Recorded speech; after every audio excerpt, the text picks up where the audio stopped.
Hello friends, welcome to GATE campus. तो इस वीडियो में हम बात करने वाले हैं how to attempt GATE paper and how to maximise the marks in GATE paper. तो किस तरीके से आपको अपने गेट के पेपर को अटेम्प्ट करना चाहिए कि आप एक अच्छा स्कोर कर पाएँ गेट के पेपर में। तो इस वीडियो में हम इस टॉपिक के बारे में बात करने वाले हैं, how to attempt the GATE paper to maximise your score. तो चलिए वीडियो को स्टार्ट करते हैं। तो वीडियो को स्टार्ट करने से पहले मैं कहना चाहता हूँ, अगर आप हमारे चैनल पर नए हैं तो चैनल को सब्सक्राइब कर दीजिएगा, जिससे आने वाली वीडियोज़ का नोटिफिकेशन आपको मिलते रहे।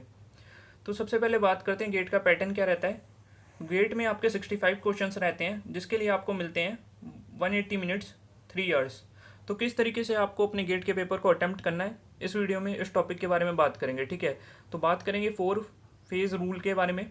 ठीक है, तो उससे पहले मैं आपको बता दूं, अगर कोई एवरेज स्टूडेंट है एंड वो गेट के पेपर को क्लियर करना चाहता है एंड उसे डिफ़िकल्टी हो रही है कि मुझे कितने क्वेश्चन का टारगेट बनाना चाहिए। ठीक है, तो आप 65 में से 45 क्वेश्चन भी अगर सॉल्व कर लेते हैं अच्छे से, तो आपकी एक अच्छी खासी डिसेंट रैंक बन जाएगी। लेकिन आपको ध्यान क्या रखना है, एवरेज स्टूडेंट की बात करूँ तो एवरेज स्टूडेंट का भी डिस्कस कर रहा हूँ इसी वीडियो में। ठीक है, तो आपको डिसेंट रैंक के लिए 45 क्वेश्चन विथ एक्यूरेसी भी अगर आप अटेम्प्ट करते हैं तो आपका एक अच्छा स्कोर बन जाएगा गेट के अंदर एंड आपको अच्छे IIT में एडमिशन मिल जाएगा एंड आपको अच्छा रैंक मिल जाएगा इतने पे। ठीक है, एंड आपको कितना टाइम मिलता है, 4 मिनट्स पर क्वेश्चन मिलते हैं। ठीक है, 4 मिनट्स पर क्वेश्चन अगर आप 45 भी क्वेश्चन अटेम्प्ट करते हैं। ठीक है, एंड कुछ क्वेश्चन तो काफ़ी स्ट्रेट फॉरवर्ड होते हैं, तो 1 मिनट के अंदर भी हो जाते हैं, तो आपको काफ़ी टाइम मिल जाएगा। अगर आप 45 क्वेश्चन विथ एक्यूरेसी भी सॉल्व करते हैं तो डिसेंट रैंक आपका आ जाएगा गेट के अंदर। ठीक है, तो चलिए अब बात करते हैं कि किस तरीके से स्टूडेंट्स को गेट का पेपर को अटेम्प्ट करना चाहिए। ठीक है, तो सबसे पहले फेज़ 1। तो फेज़ 1 में आपको ईजी क्वेश्चन को करना है। ठीक है, तो गेट के पेपर में ईजी क्वेश्चंस कितने होते हैं, तो 65 में से आपके ईजी क्वेश्चंस होते हैं 20 से 25। ठीक है, तो इतने आपके इजी क्वेश्चंस होते हैं 20 से 25।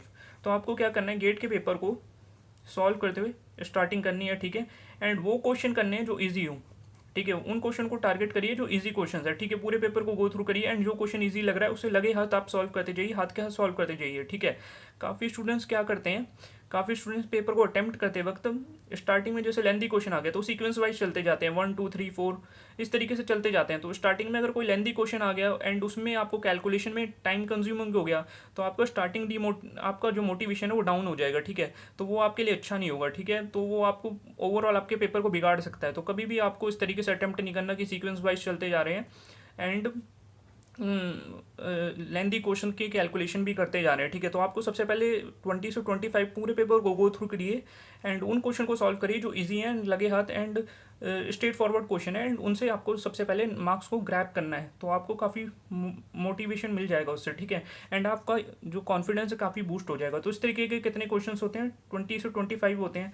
मान लीजिए 25 क्वेश्चन है। ठीक है, इसमें से आपने 22 क्वेश्चन करेक्ट कर दिए। ठीक है, तो आपका काफ़ी ज़्यादा कॉन्फिडेंस बिल्ड हो जाएगा इससे स्टार्टिंग फेज़ में। ठीक है, तो आपको फर्स्ट फेज़ में ध्यान रखना है, इजी क्वेश्चन को अटेम्प्ट करें, पूरे पेपर को गो थ्रू करें एंड इजी क्वेश्चन को करते जाएं साथ साथ सॉल्व। ठीक है, तो इस तरीके से आपको ध्यान रखना है इजी क्वेश्चन। तो वीडियो पॉज हो गया था बिकॉज ऑफ टेक्निकल इशू, तो हम फेज़ फर्स्ट पे थे। ठीक है, तो फेज़ फर्स्ट के बारे में मैंने आपको सब कुछ बता दिया था, किस तरीके से आपको पेपर को अटेम्प्ट करना है। एंड फर्स्ट फेज़ में मैंने आपको बताया था कि आपके 20 से 25 क्वेश्चंस आते हैं जो इजी होते हैं। ठीक है, इजी लेवल के होते हैं, तो आपको फर्स्ट फेज़ में ये सॉल्व करने हैं। किस तरीके से करना है भी आपको बताया था। ठीक है, तो इसमें से मान लीजिए अगर आप 22 क्वेश्चन सॉल्व कर लेते हैं। ठीक है, 22 क्वेश्चन सॉल्व कर लेते हैं, 20 से 25 जो इजी क्वेश्चन आते हैं एंड आप उसमें से 22 क्वेश्चन सॉल्व कर लेते हैं। मान लीजिए इसमें 18 क्वेश्चन है वो 1 नंबर के हैं एंड जो 4 क्वेश्चन है वो 2 नंबर के हैं, तो आपके टोटल कितने हुए, 26 मार्क्स आपके इधर से हो जाते हैं। ठीक है, तो ये मैं ये भी बताते चल रहा हूँ कि एवरेज स्टूडेंट कितने सॉल्व कर पा रहा है। ठीक है, तो उस अकॉर्डिंग कितने मार्क्स बन जाएंगे। ठीक है, तो 26 इधर हो गए, तो इसे मैं हाईलाइट कर लेता हूँ। ठीक है, लास्ट में कैलकुलेट करेंगे। तो आपको फेज़ फर्स्ट में इजी क्वेश्चन को अटेम्प्ट करना है और इसमें आपको टाइम जो लगाना है वो 45 मिनट्स के आसपास लगाना है। ठीक है, 40 to 45 मिनट्स के अंदर आपका जो पहला फेज़ है वो कंप्लीट हो जाना चाहिए, जिसमें आपके इजी क्वेश्चंस 20 से 25 हैं, उसमें से 22 क्वेश्चन एटलीस्ट आपके हो जाने चाहिए। ठीक है, तो चलिए बात करते हैं फेज़ 2 की। तो फेज़ 2 में अब क्वेश्चन जो मॉडरेट टाइप के होते हैं वो आपको सॉल्व करने हैं। ठीक है, तो मॉडरेट टाइप के क्वेश्चंस कौन से होते हैं, जिनके कॉन्सेप्ट आपको आते हैं बट थोड़े कैलकुलेटिव अप्रोच उसके लिए रिक्वायर्ड होती है। ठीक है, रिक्वायर्ड द कैलकुलेटिव अप्रोच। तो इस तरीके के क्वेश्चंस होते हैं जो आपके मॉडरेट कैटेगरी में आते हैं, ठीक है। तो ये ऐसे 10 से 12 क्वेश्चन गेट के पेपर में आते हैं, ठीक है। 65 क्वेश्चन होते हैं गेट के पेपर में, जिसमें 20 से 25 इजी टाइप के क्वेश्चन होते हैं। आपको फर्स्ट गो थ्रू करके इन्हें सॉल्व कर लेना है साथ के साथ 40 to 45 मिनट्स। एंड 22 क्वेश्चन अगर आपके बन जाते हैं तो 26 इधर हो गए, ठीक है। एंड सेकेंड फेज में आपके मॉडरेट क्वेश्चन होते हैं 65 में से 10 to 15, जिसमें concept plus calculative approach required होती है, ठीक है। तो मान लीजिए इसमें से आप 12 क्वेश्चन सही कर देते हैं, ठीक है। तो 12 क्वेश्चन सही करेंगे तो 2 मार्क्स के होते हैं, तो 24 मार्क्स आपके इधर हो जाते हैं इसमें, ठीक है, सेकेंड फेज से। एंड इसे करने में आप अपने अकॉर्डिंग टाइम इन्वेस्ट कर सकते हैं, जहाँ तक टाइम आप लगा सकते हैं इसमें 1 hour 30 मिनट्स के अप्रॉक्स आप इसमें टाइम लगा सकते हैं, ठीक है। तो ये आपके 45 मिनट्स हो गए और ये आपके हो गए 1 hour 30 मिनट्स, ठीक है। दोनों को ऐड कर लेंगे, कितना बन रहा है, लगभग आपका ये हो गया 2 घंटे 15 मिनट के आसपास, ठीक है। तो 2 घंटे 15 मिनट के आसपास आपका जो है ये हो जाएगा सेकंड फेज, ठीक है। अब थर्ड फेज में आपको डिफिकल्ट क्वेश्चंस हैं वो सॉल्व करने हैं, ठीक है। डिफिकल्ट क्वेश्चन होते हैं वो सॉल्व करने हैं, और डिफिकल्ट क्वेश्चन आपके जो होते हैं आपको ट्राई करना है। वैसे डिफिकल्ट क्वेश्चन आपके जो रिमेनिंग है वो सारे ही होंगे, ठीक है, क्योंकि आपने छोड़ दिया, आपने पढ़े नहीं है, वो आप सब आपको डिफिकल्ट लगेंगे। लेकिन आपको ट्राई करना है कि 3 to 5 एवरेज स्टूडेंट है उनके अकॉर्डिंग बता रहा हूँ, 3 to 5 आपको अटैम्प्ट कर लेने हैं, या तो 3 या 5 इतने आप ट्राई करिएगा। तो रिमेनिंग आप ट्राई कर सकते हैं 30 मिनट्स में, या फिर जो आपके पास रिमेनिंग टाइम है। अब सबसे इम्पॉर्टेंट है फेज़ 4, ठीक है।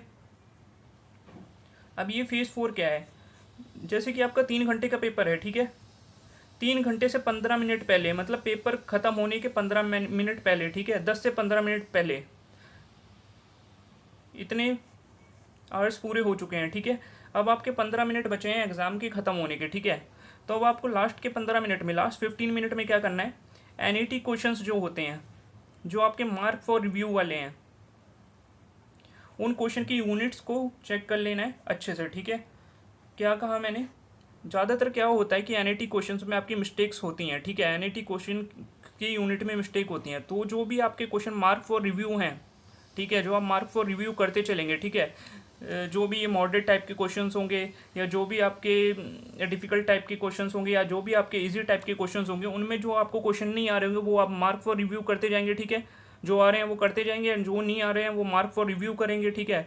तो जो आपने मार्क फॉर रिव्यू क्वेश्चन आपको कर लेने हैं NET टाइप के, तो आपको मार्क फॉर रिव्यू रहने देना है, ठीक है। चाहे आपने सॉल्व भी कर लिए, फिर मार्क फॉर रिव्यू आप लास्ट में रखेंगे उसे, बिकॉज जब आप लास्ट में जाएंगे तो उसकी आप कैलकुलेशन एक बार ही चेक कर लेंगे, ठीक है।